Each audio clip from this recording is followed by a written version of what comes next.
So welcome back. Welcome back. You guys are like on the wall of fame over there and stuff. It's pretty cool. You know, when we get repeat offenders in here, we got to make a different wall so they can, you know, say we've already done that wall. Yes. All right. Where are you guys coming from? What part of the world did you fly in today? What's the story? Yeah, we were where? From Tucson. Tucson. Right. Yeah, we've been like all four corners now. Nice. I think we're in New York tonight, actually. So yeah. Orlando so loves we were you. in Seattle like last week, and then we went down to Tucson, or all the way down California, and then Tucson. Now we're here. We're going to New York tomorrow. So it's pretty awesome. Get some of that airborne stuff. Yeah. Yeah, for sure. Now, for those of you guys here in the AT&T Performance Studio, I'm sure you guys are all big fans, and on the FM. But for people that don't know, you guys got your start back in 2000, right? And you guys all still have all your original members. Was it 2000? Correct me if I'm wrong. Yeah, it was like 2002. Right? 02? Yeah. But you guys still have older. your same close-knit group, which is really, really cool. What's kind of your secret as far as getting along and, you know, staying together? I don't know. It's pretty amazing. We're pretty amazing ourselves, I think. Splitting the money 5 ways. Yeah, everybody's equal in that sense, and they say that helps when you know everybody's part counts. And if we lost one, then we wouldn't be the same. We wouldn't be Flyleaf. The music would be different. The feeling would be different. So Anybody that's in a band knows that, you know, that first of all, when you get together with your friends, making music in general just makes you feel good, Yeah. brings you closer together, right? right. I mean, do you guys, as far as the new music, I know your faith has a lot to, Yes. is heavily, you know, influenced Uh-huh. by your faith as far as your music. Mhm. Does the new album reflect that also? Yeah. Well, you know, if we if we didn't credit our faith for bringing us here, we'd be liars. So Right. we have to make sure that we're still honest in what we do. And even though the music might be a little more mature in the sense of we're not 17 anymore, you know, Right. we're getting older, and we're dealing with this, you know, the same issues, but have a different perspective on it, a little bit, you know, more. You know, we've walked through this kind of perspective. There's lots of issues to talk about, right? I mean, it's everywhere right now. Yeah, so if we don't, if we didn't have our faith, we wouldn't be together for sure. We would have broken up 500 times. But you know, we try to love each other the way that we should, and that's kind of what we want to. It's kind of whole thing in Memento Mori is you know, everything is going to fade away, but you know, your love for your family, your love for your friends, that kind of things. Those are things that are eternal, and those are the things that you should focus your life on, and that kind of stuff. That's why we're still together. Lacey, what's the story with the actual name? Like, you were just kind of getting into that. Well, memento mori is a Latin phrase that, you know, they say that when a victorious general would come back from battle, or king or warrior would come back from battle, there would be a great big parade for him, and behind the king or the warrior would be a slave, and the slave would say the phrase memento mori. You know, you may be on top today, and you may be the king today, but tomorrow's another day. You're still mortal, just like I am. You're going to face the same death I am, and we're the same in that sense. And our positions could be switched tomorrow. So You got to stay grounded, right? Wow. yeah, that's what the picture actually, the cover of the album actually shows that. I'm being the slave, telling the king memento mori, and it come from a picture that Pat, our bass player. He's an amazing artist, and he does woodcuts and makes prints out of those. And he made this huge, elaborate, illustration of the whole story. And he put me beside the king as the slave, since I'm the one who talks most. And everybody else was with instruments in a big parade or army at the same time. And I think they're giving those out at these listening parties. If you pre-order the CD, there's 3,000 of them printed.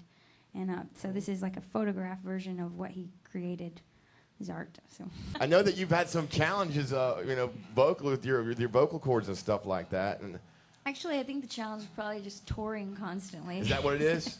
Yeah, I think just when you know, it's. I don't know. I just try to mean it when we play, and people ask me, how do I sing better? I don't even know. I don't Just know anything mean it, about right? singing. I just try to mean it and be honest. So that can tear up your voice sometimes. Right. I understand that. What's it like touring with guys all the time? Is there any embarrassing stories there?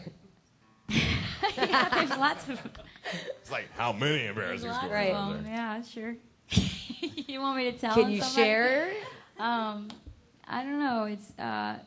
It's funny because when we first started, we would go into a club and that's not normal to have a rock band with a girl in the band, I guess. And so they'd never believe me that I was in the band. And I remember one time trying to get on stage and the bouncer was like, I'm trying to explain, I'm in the band. I got to go on stage, and they're like, "Are you in the band? Or are you with the band? you can't go." And they wouldn't let me go. I had to get somebody to come outside. They had that like sarcastic look on their face. Oh yeah, we with the band. Seriously. Exactly. Seriously. They didn't believe me. They pushed me outside, so I'm like stuck out there.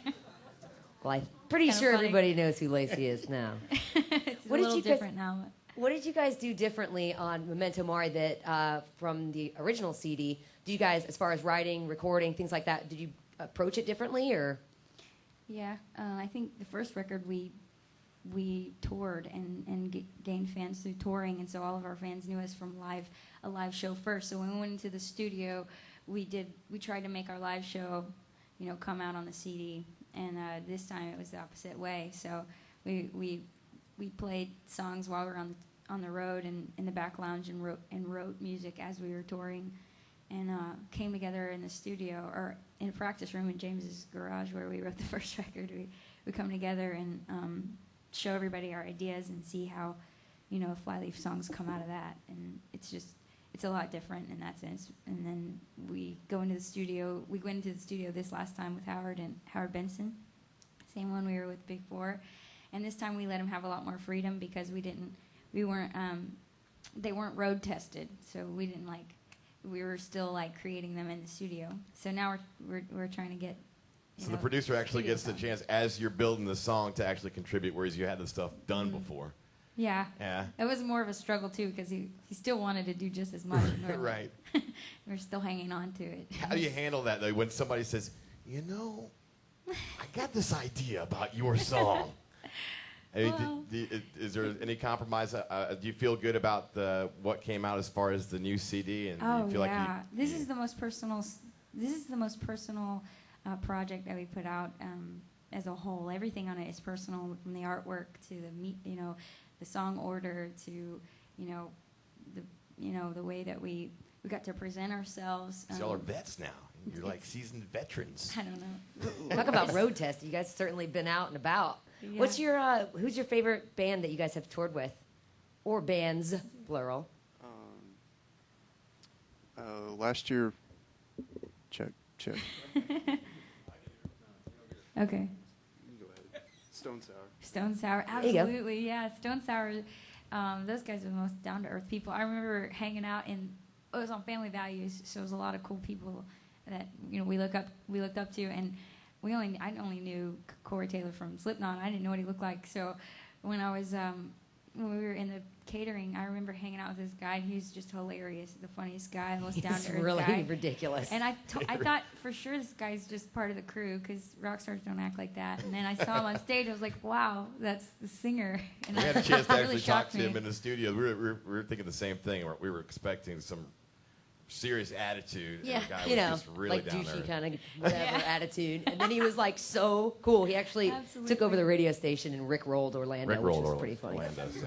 Now, as far as you said that the CD is more mature. You're more mature now in this Hope so.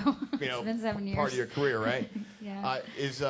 Are there issues that you're concerned with now that you maybe kind of took for granted or weren't concerned with back 7 years ago? Well, there's a lot of things, but I think the biggest thing is self-examination and making sure that we're, who we need to be, and instead of pointing out how everybody else needs to be. I think Right. that's the biggest thing that makes me feel like, I recognize, plateaus in my life that I feel like don't need to be there. I need to keep going, and I recognize, how, you see people and you love them so much, but you recognize one thing in their life that if they would just get that right, they would be able to get so much farther. And I'm like, what is that in me? I'm trying to figure out what those things are in me, instead of looking at everybody else. I ask myself the same thing all the time. I understand exactly what you're saying. So I think that's a big difference between, 17 20, how old are you? 23. 23, 17 and 23, I think. That's when you start. I don't know, Well, it's different. This is Flyleaf, live at the AT&T Performance Studio. Round of applause as we go into the commercial break here. Go to WJRR.com.